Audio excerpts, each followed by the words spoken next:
Nurses and healthcare workers have remained in the trenches throughout the pandemic. Hundreds of thousands have lost their lives fighting for their patients. Many are suffering from post-traumatic stress disorder and are leaving the profession in droves. Today, as part of the Global Workers Inquest, I am collecting testimony from Elizabeth, a nurse. Elizabeth has been a nurse for 13 years in Los Angeles County, 12 of which was spent in a large acute care hospital in Long Beach. She has also been in forensics since 2014. What has been sort of the physical, emotional, and psychological, effects with COVID on nurses and their families? Thank you for having me. And yeah, I have been a nurse for 12 years. I did work in a large acute care hospital for those 12 years. And I will say that there were already issues pre-COVID with understaffing, nurses overwhelmed with the type of patients that we were taking care of, very, very sick patients. But now with COVID, when COVID hit, it just exacerbated all those issues. When that hit, there was not enough PPE for a lot of healthcare workers, for nurses and staff in the hospitals. They didn't have the proper masks to wear. They weren't even being given the right information at that time when COVID hit in 2020. They were being told it's okay to wear a surgical mask, but we knew as nurses that that was false, that was incorrect. We already knew that COVID was airborne, just because from previous experience with the SARS infections back in, I think it was 2004. So we knew that it was an airborne virus, and that our lives were being put at risk, that nurses' lives were being put at risk by not giving them the proper PPE, like N95s, gloves, even gloves. They were out of gloves. They were running out of gloves. They didn't have enough N95s, or they just didn't want to provide it because of money. Basically, it's profit over lives. And so a lot of nurses, a lot of healthcare workers, respiratory therapists became infected with COVID. Many became sick. Many were dying. And also there were outbreaks in the hospital between patients. They weren't keeping patients safe as well. They might put a COVID patient in one bed and then another patient, a non-COVID patient, in the next bed. And that's how outbreaks were happening in the hospital as well. And all of this was being done basically profits, for profit, because the hospital administrators they know what they're doing. A lot of them are healthcare workers themselves, and they are very aware of what's happening. And but they chose not to follow scientific principle and protecting lives. I think the points that you've raised are really important, particularly on what you're saying, that nurses knew kind of pretty quickly that the virus was airborne. That's correct. But it took, over a year for the CDC to kind of quietly update their website. That's correct. When that happened, none of the suggestions or practices were changed. Nurses were denied PPE. And also they were actually told to, reuse their N95s. And then what they would do at the end of the shift is collect those N95s and then supposedly clean them or disinfect them and then give them back out to nurses. So we all know that any type of chemical disinfectant used on these N95s basically destroys, their effectiveness, and they're basically no good. And so they were giving these back out to nurses, and nurses were reusing them. And that's most likely why a lot of nurses became sick with COVID, infected with COVID. I don't want to give too much personal information, but I do have very close friends who are nurses and were infected with COVID, working on COVID units. They did everything they were supposed to do, protect themselves. They were very careful, wearing their N95, their PPE, their gloves, their gowns, and they still became infected. And I think it had a lot to do with that process that was being done to those N95s. And I mean, this is what corporations do. They don't, and also they don't stock up. They don't stock up on things like PPE, and normal saline. Also, that's been an issue in the past. Certain medications, they don't stock up. They just wait till something happens, and then they try to deal with it at that time. So we found that was an issue as well. They weren't stocked up on PPE, and they were scrambling basically all over the country for PPE back in 2020. And they do this for profit. It's called, when they lean things, they lean hospital units by cutting staff, cutting whatever they can cut, just to save money. The other word is just in time. So that's another thing that they use. These are, I think they're used through Toyota, the Toyota model of, I think just in time is just, let's just wait and see what happens, basically. So and they use that in the hospitals as well. So they treat people like they're, like not real, they're not people, they're cars on an assembly line. Basically, that's what it amounts to. Yeah. So, and I mean, I will say, and I know you asked about the physical. I mean, a lot of the physical problems from this is, staff being overwhelmed, they're stressed out, they're burned out, they're sick from COVID. Now they're not able to work. Some of them can't come back to work because they've suffered physical, mental, psychological health issues because of this. And now what do? They can't come back to their jobs. And how does that financially affects them and their whole family? Some nurses have come back, but maybe like not fully working on a unit. Now they're doing other type of work because they're on workman's comp. So that affects nurses as well, because honestly, when that happens in nursing, and I don't know if this happens in any other workplace, profession or type of work, but in nursing, if you're in workman's comp and you can't come back to full duty, they will find a way to push you out, to get rid of you. They have their little ways of doing that, and that's what they try to do to nurses. And so that'll financially affect a nurse. With how will they make their money? How will they have their health care? Because our jobs are connected to our health care, or our health care is connected to our jobs. So now you have another issue is, okay, now I don't have my health care. Now what's going to happen to me? So these are all issues that are happening within the healthcare industry to workers and nurses. Yeah.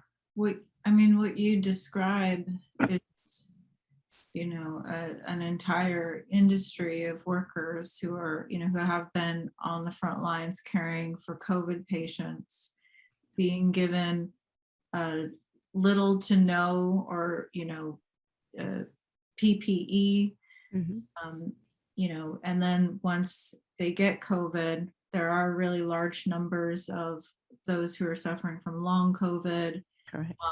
Persistent issues, are pushed out of the profession and go to lose their health care. I mean, this is, right. It's being chewed up and spit out. Right. It's a whole cycle, of so many different things that can happen. I recently spoke to a friend of mine who is a nurse at the hospital that I was working. She was my coworker, and without saying too much, she told me it was so hard, so hard, that she actually had to seek psychological care after everything that happened. because she was having a difficult time dealing with what was happening in the hospital, and with the patients. And then also, what was really difficult also was those patients who didn't believe in COVID, and they would, they were abusive. And so we have that issue is going on, where patients who are abusive towards nurses and healthcare workers because they don't believe in COVID. And so that was very difficult for her too. And I'm sure I've heard that a lot, where a lot of healthcare workers and nurses are being abused by patients who just don't believe. And so that's another issue, because we are the type of people. We're nurses. We take care of people. We want to heal people, but we also educate. We're kind of like teachers as well. We educate our patients, and we want to give them the best information and choices. We don't tell them what they have to do, but we give them options, and we tell them this, and this. We give them the education of what we learn, and we hope that they listen to that. But when you have patients who are just abusive and they just don't believe in what's happening, that wears on the mental health of healthcare workers. Yeah. I mean, part of the reason, that, a main part of the reason why they are, many people are responding that way, is that they've been fed by, throughout both administrations, the Trump and the Biden administration, really downplaying COVID. There was, of course, those tapes that were leaked with Trump and reporter Bob Woodward, saying that, he likes to play it down. This is being played down, and we're seeing, a repeat in Right. so many ways, a repeat of March 2020 happening now with the Correct. Omicron variant, Right. and the response of the Biden administration. Right. So right away, of course, like what you're saying, they're downplaying it with it's mild. So I was just amazed how fast that came out. Right after Omicron was the South African government, or the scientists, actually the researchers, were very transparent and told everybody what was happening, so that we could act on it, so our governments could act upon it. And right away, it's mild. Like, how do they know that? How can they say this? And with the amount of mutations that were found on this new variant, and they have the gall to say that it's mild. Oh, it's only highly transmissible. Yes. So the more people that are infected, the more people that will be sick. So, and it's amazing how, so many people will believe that. I even one of my own family members texted me right away and said, "Oh, it's mild." And then I said, "No, dear, that's not true. It's not. There's not enough information to even know that, to say that." But it's amazing how people will believe it. If the media and the leaders, the government leaders say it, then it's true. And it's such a disservice. It's a disservice to healthcare workers, to everybody, in our country and all over the globe. It's just a disservice, and it's wrong. It's criminal, and it needs to stop. It does.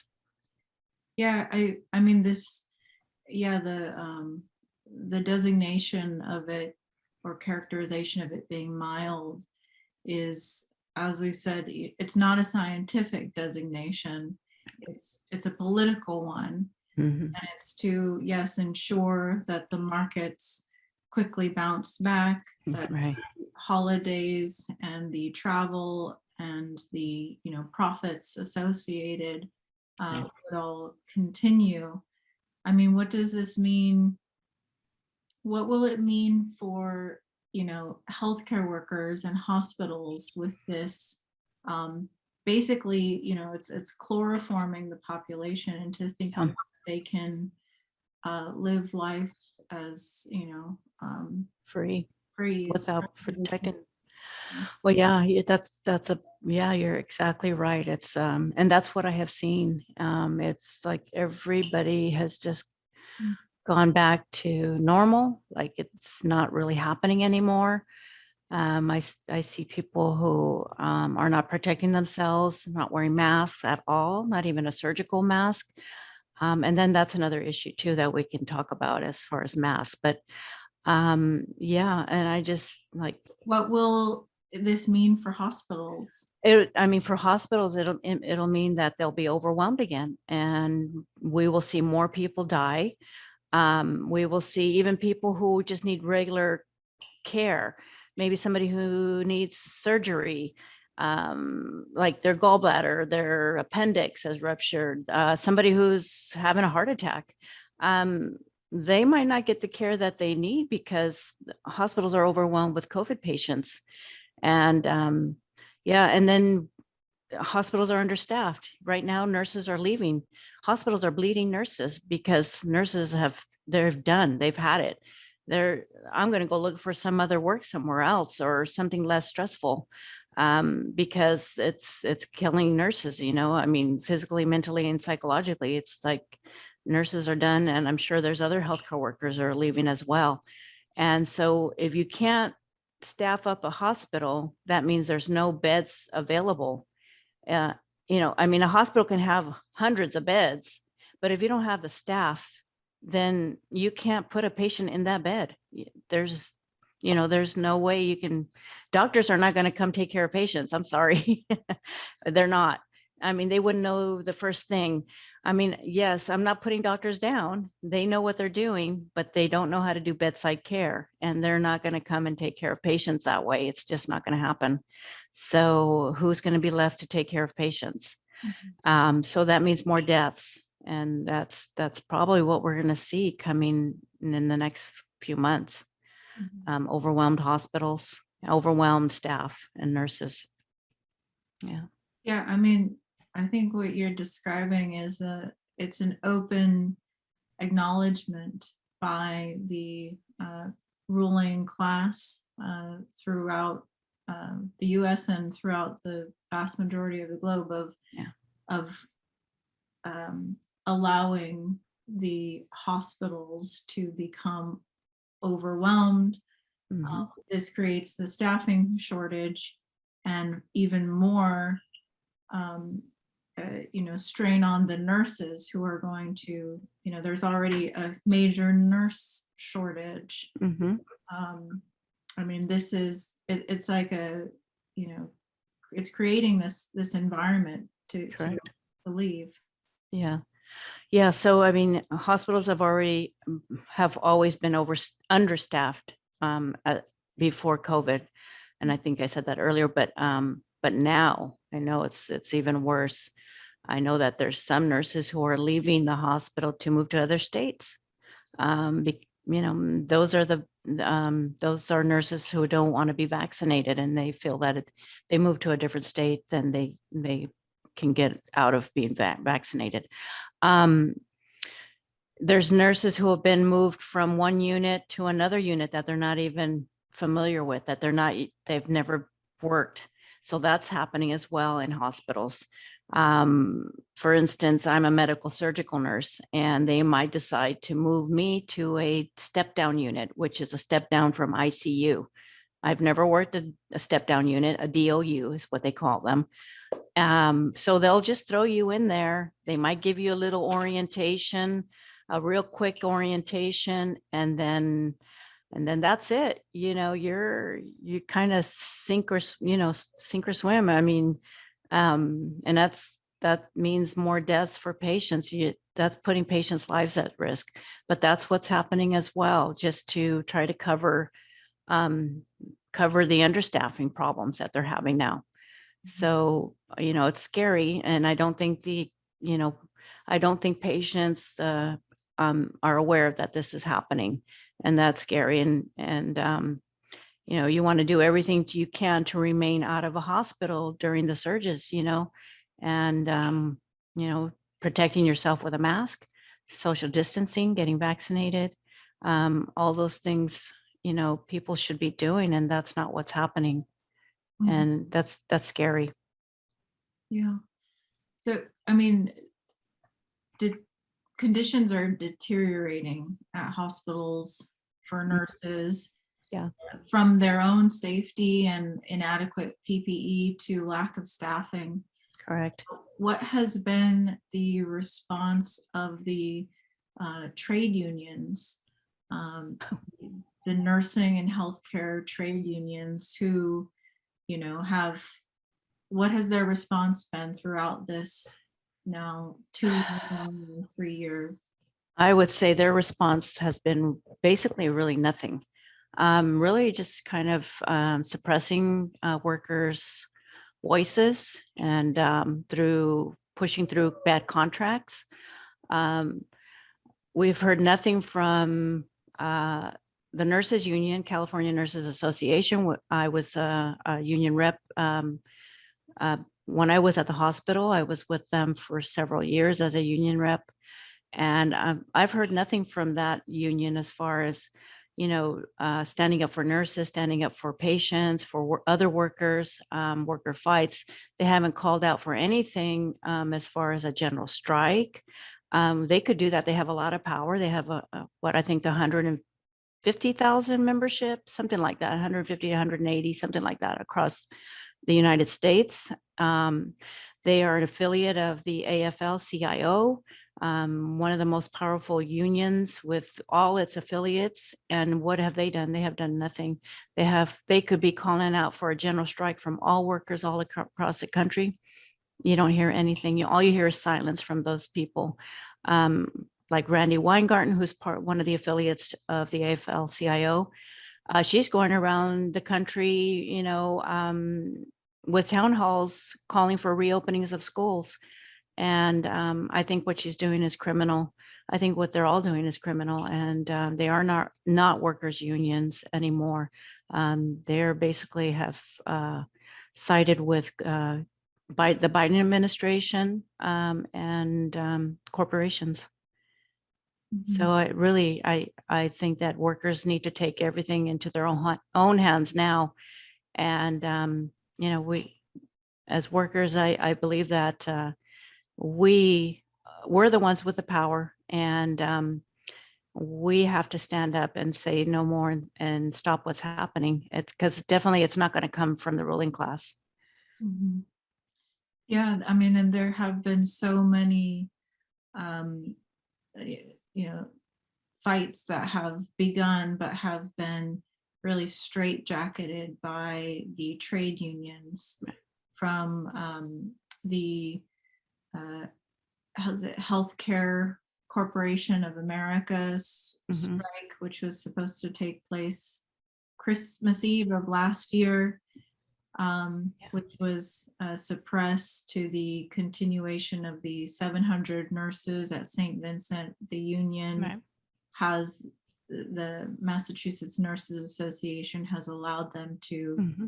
basically not just be starved out on the picket line for, nine, believe it's been 9 months now, Wow. uh, to, you know, Replaced. being replaced, yes, Right. permanently Right. replaced. Uh, Yeah. and now what's just happened with the Kaiser struggle. Could you Correct. speak to those a bit? Yeah. So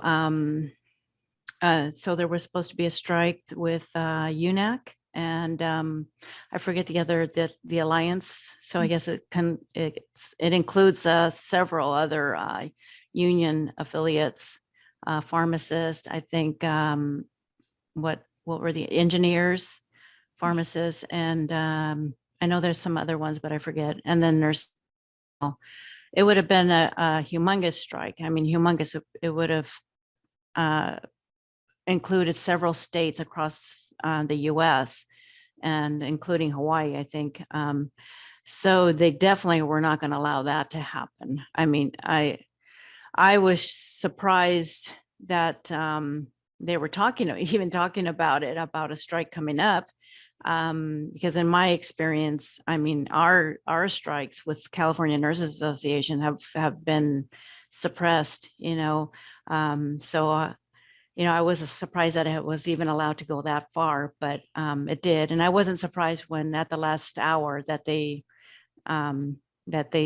stopped it. I was not surprised at all. In fact, I expected that to happen. But yes, and it was a 96% vote to strike. So, nurses were ready, even though the unions will try to say, no, there's not enough support. That's what they do. California Nurses Association used to do that to us all the time. There's not enough support. There's not enough nurses. The percentage is not high enough. There was always something to keep us from striking. And so I'm not surprised with what happened with Kaiser. And then with this partnership that they have, oh my God, I couldn't believe it. I just couldn't believe what I was seeing. I will say that I was going through onboarding with Kaiser. I was going to work as a seasonal nurse, and then come to find out that I didn't know, but I was probably being used as a strike breaker. I just didn't realize it at the time. Yeah, so this is a collaboration between Kaiser and the unions. They're collaborating to suppress nurses and other healthcare workers' voices. And this is what's happening all over the country with all the trade unions and the healthcare unions as well. And it's just to stop any type of opposition to what's happening. And, like I said, workers need to take the power back and into their own hands, and fight for and make demands on what they want, because the unions they're only going to take your money, your dues, your hard-earned dues that you make, your money, and that's all they care about. And what they do with that money is they give it to the politicians, the Democratic Party politicians, who are actually, I don't want to use any profanity, but they're screwing you with your own money. So yeah, so I really think that the workers really need to take back their power, and we have the power.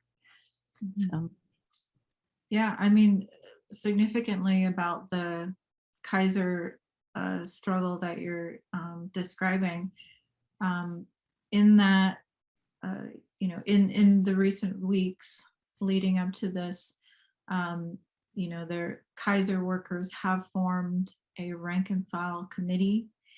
And yeah, I think, it really can't be, um, just impressed enough how important that is, because, we're entering into the winter surge. correct. It's has begun, and the nurses and healthcare workers were determined to fight for safe staffing. They were going to go out on November 15th, which is the day, that I believe yourself and a number of other hires were set to start Right. at Kaiser. Yes. And the union told you to show up to work. That's correct. That's the line. Mm-hmm. Not go on strike, to show Right. up to work. And the desire is there, the desire to fight.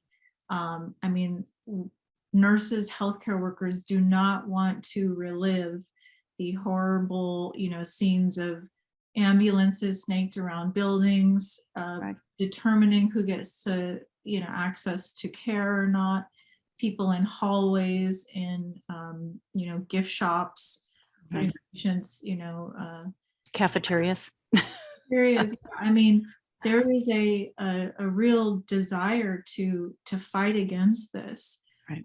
But it's really the role of the trade unions, from UNAC to the CNA to the MNA, who are all working in tandem Right. to suppress Right. the aspirations and the fight of workers. So Right.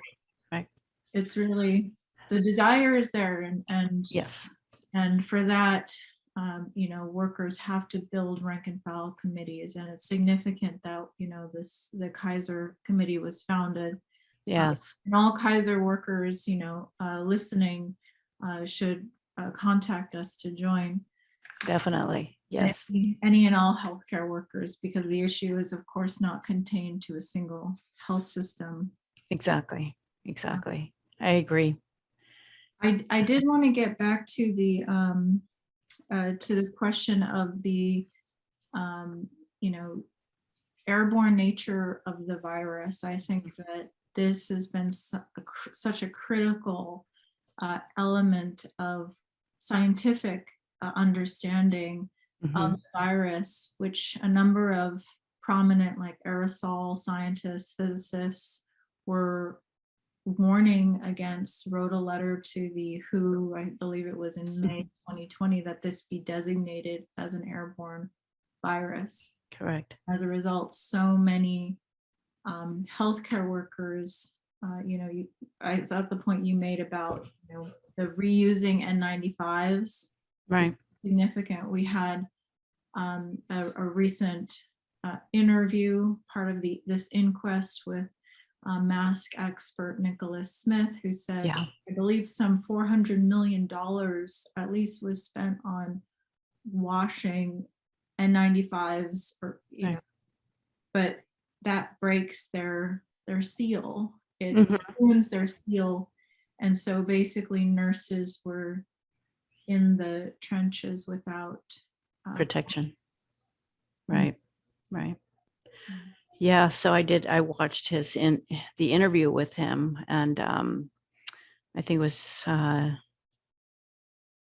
trying to remember who interviewed him, but yeah, it was, wow. It was very eye-opening what he said. And yeah, and that's exactly what was happening in the hospitals, that they were, yeah, washing their whatever they were using. I don't know what chemicals they were using on those face masks, N95s, and just basically destroying the effectiveness, and then giving them back to nurses. And nurses knew this was wrong, and but the union didn't do anything about it, didn't stand up for them. And yeah, so many nurses did become infected and sick, and I'm sure many of them died because of that. Um, and that's, to me, it's horrible, it's criminal. And yeah, so we do need very, very strong, strict mask guidance or guidelines. Um, and nurses should not have to reuse, or any healthcare workers should not have to reuse N95s. They should be given what they need. And from what I've heard from some of the experts, is there are masks that they can use that are reusable and save more money by doing that, instead of reusing N95s, or using purchasing N95s. There's other type of masks that can be used, but they're not doing it.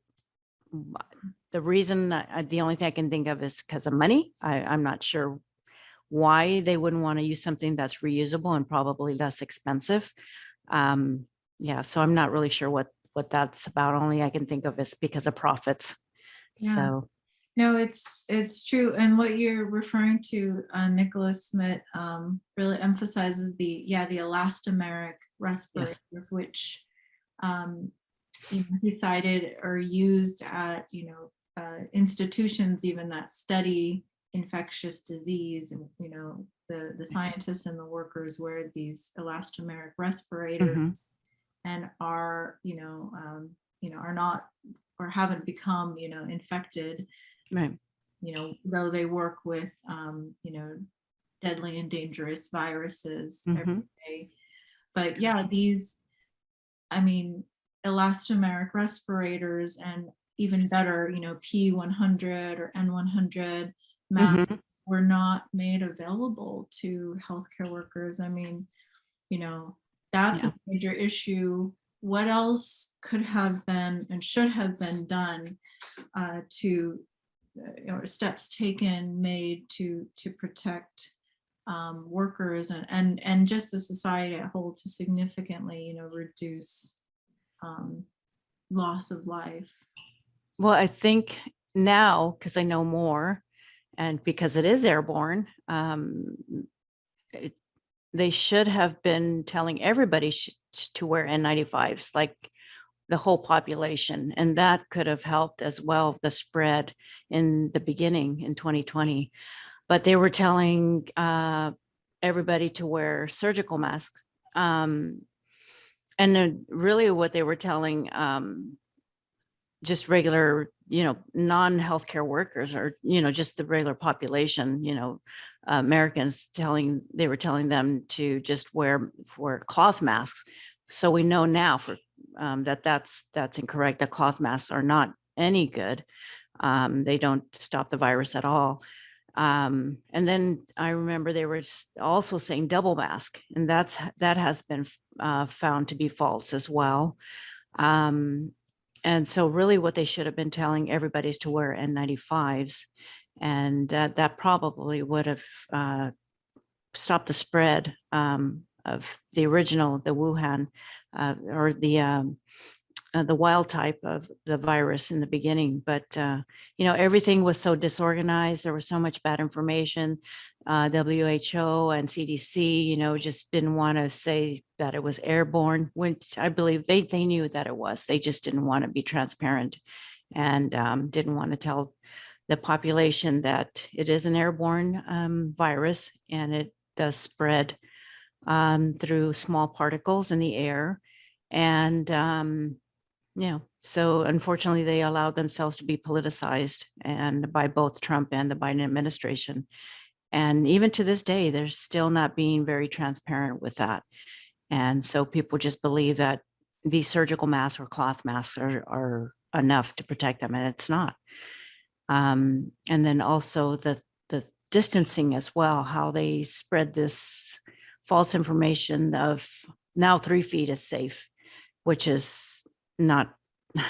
That's a lie. And when they came out with that, I was just appalled and disgusted that they would even say that, and they were spreading that and making parents and children, teachers believe that it was okay, to be in a classroom 3 feet away when it had been 6 feet away, and then all of a sudden it's 3 feet away. So all these lies has created a lot of confusion, and just, people have no trust in, unfortunately, they don't have some people have no trust in the CDC. A lot of them don't have any trust in Fauci, Dr. Fauci as well, and the WHO. And that's bad, because it makes it difficult for people like, good scientists and healthcare workers. It makes it hard for us to do our job, because then they don't have belief in us either as well. And they don't know, because they don't know who to believe. And so there's all this distrust that's created through all this. And it really affects health, science and healthcare workers. Mm-hmm. Yeah, no, those are really important points. The lack of scientific knowledge that has been, that is present, and really has been denied to the population. I mean, you walk into any hospital and, there's no major air filtration systems. There's no testing, to go inside. Everyone's wearing a surgical mask. Yes. I mean, there's a lot of science that has been, denied to workers, and has been putting them, and is particularly dangerous, Right. With this new variant. That's correct. Yeah, I mean, I was in an ER recently with my father, and I saw a good, majority of healthcare workers and nurses wearing just surgical masks. And I thought, oh my gosh, why are they just wearing surgical masks in here? Because that there's negative pressure is not happening in that area. There's negative pressure rooms set up in certain areas of the hospital, but not everywhere. So what is the ventilation like in a hospital? Are they really doing anything about that? And, everybody's in close contact with each other. And then, so I see all these nurses walking around with just surgical masks, and even doctors too. I even saw doctors walking around with surgical masks, and other healthcare workers. And then all these patients are coming in, and I thought, oh my gosh, well, they're really not protecting themselves. They're not protecting anybody or the patients either. So I was very nervous about that, being in there and being in there with my father, because I mean, that's putting my family's life at risk as well. So yeah, so that's what's happening too. Yeah.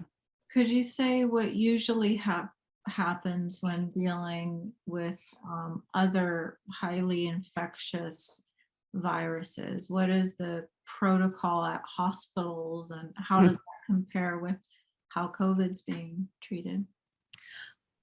So let's say, for instance, like flu, during the flu season, everybody would usually get a flu, what do we call it? The swab as well. So it's kind of similar to the COVID swab. You do put it way up in the back of the nose. It's very uncomfortable.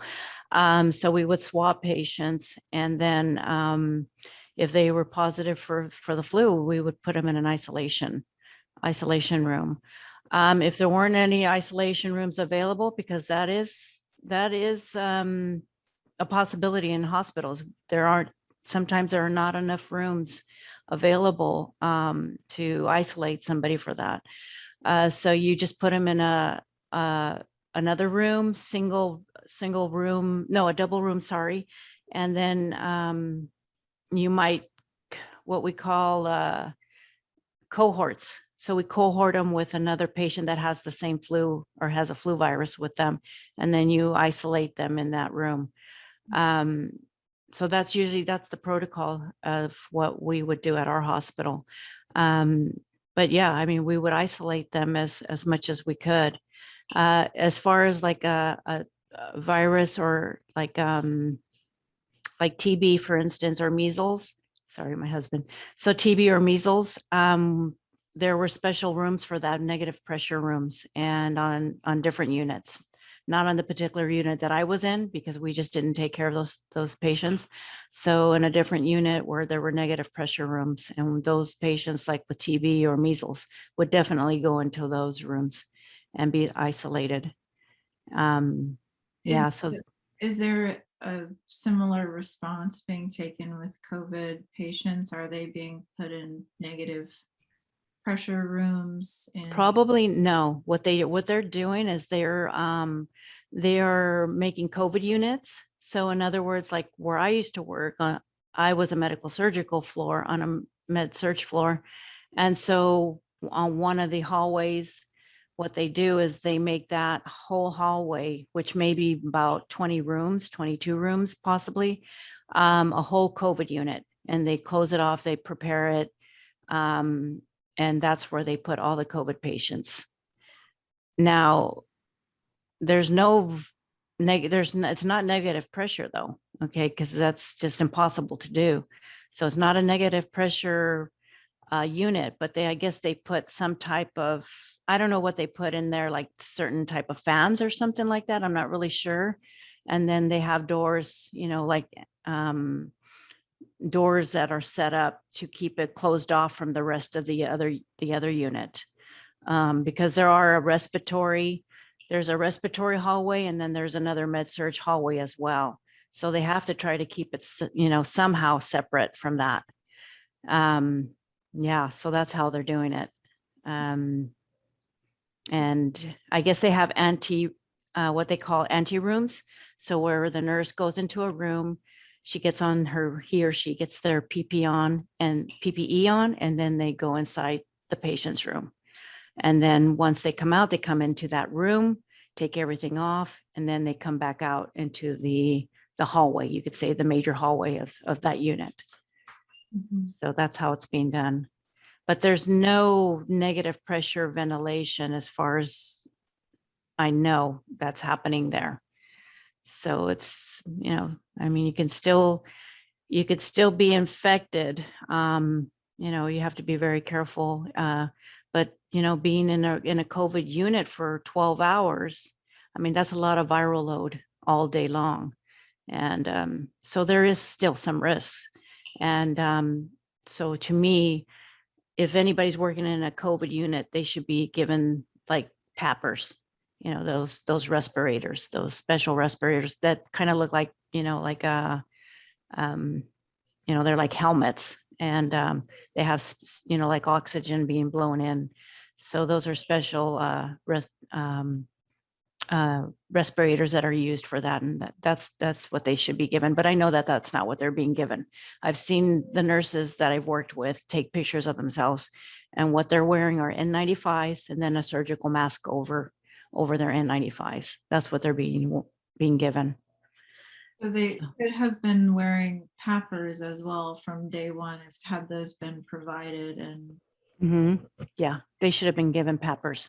I think the nurses that are being given PAPRs are the nurses who are working in ICU.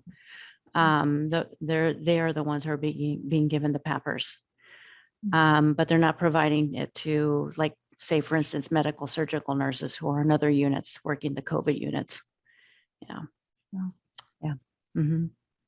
I guess, medical surgical nurses are not, just don't qualify for that kind of protection. I don't know. Yeah. It's just crazy. I mean, there's been so many things which have been denied from nurses, from the population at large, with every reopening campaign and the reopening of schools, etc., Right. that have increased community spread. I mean, these are all, all of these policies find their way into the hospitals and become visible and there for for nurses and healthcare workers. Finds expression there in the hospital setting, which is really very criminal. Yeah. So I think just there's a lot of things that you've outlined, including the airborne nature of the virus, the anti-scientific lies which have continued, and even today, the airborne nature is really not either both understood, I think, by large sections of the population, and obviously not enforced or anything done about it by hospital systems to trade unions, etc. So this is, I think that there's a lot here, that science that has to be brought to the working class, and we're hoping to do so with this inquest, and also really shine light on all of these criminal policies that have led to this situation. What, maybe in conclusion, maybe what either questions or themes might you have asked scientists to sort of expand upon that would really benefit nurses, healthcare workers, etc.? Well, I think like themes, like as far as like masks, the proper masks that all healthcare workers should be wearing, because I still think that there's a gap there, even with nurses and healthcare workers, obviously, because from what I've seen, they're not being protected enough still. So I think that's something that, that really needs to be focused on. And then also, and just the greater population that, also needs to be really educated on that, as far as, the type of masks that they should be wearing.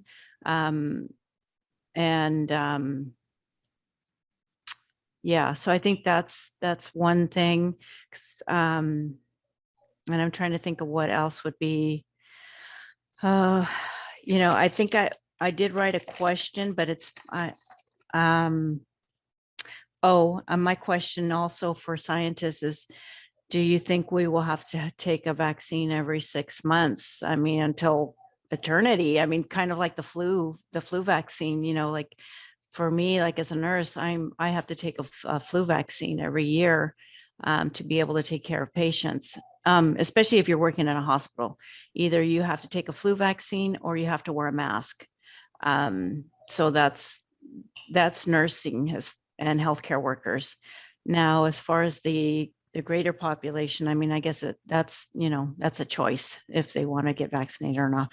But I'm just wondering, as far as the COVID vaccines, will we need a vaccine every 6 months now for now on? And yeah, I think that was basically it. I think, yeah, masks are we really need a lot of education on masks to the greater population and in healthcare as well. Yeah. No, thank you. Thank you for those questions. I think it's significant that we've been warning about, as well as, principled scientists, warning about the threat of a variant that would be able to, circumvent the vaccines that have been made. And what's very troubling about the current, spread of the Omicron variant is that it's, there's major breakthrough cases. Really people without boosters are, almost entirely unprotected. And those who've only received one dose of the vaccine, completely unprotected. So I think this question about, what's ahead is really critical. And what we're really emphasizing, the World Social Supply, in this workers' inquest and throughout the entire pandemic is that it's not a scientific, fundamentally it's not a scientific question, a public health question regarding the spread, the global death toll of the pandemic, but it's fundamentally a political one. Right. And the knowledge of how to deal with and contain and suppress a highly, transmissible virus has been in existence for Right. some time. I mean, this is sort of public health 101. 101. But Exactly. but it's really just a question of political will, and it's Right. not going to come from the ruling class and the financial elite. It's going to have to come from a mass movement, a socialist movement of workers and youth internationally, to really fight for the policies which can eradicate this virus and every other virus that plagues mankind. But it's really fundamentally a political question. So don't know if you have any last words on that. Well, I totally agree with you. It definitely is going to take a mass movement from the working class to end this, because obviously, as we have seen, we're already going in the 30th year of a pandemic, and the ruling class and both administrations, and now the Biden administration, has done nothing. And obviously they will not do anything now that we have this Omicron variant, and it's circulating pretty quickly out there. So it's really going to take a very strong working class struggle and movement to end this pandemic and end all other issues that are affecting the world right now. And I think we have to unite internationally with the working class. And so I totally agree with you, and definitely form more rank and file committees with other working class workers all over the country and internationally. And we definitely need to fight this all together. So thank you for having me. I appreciate it.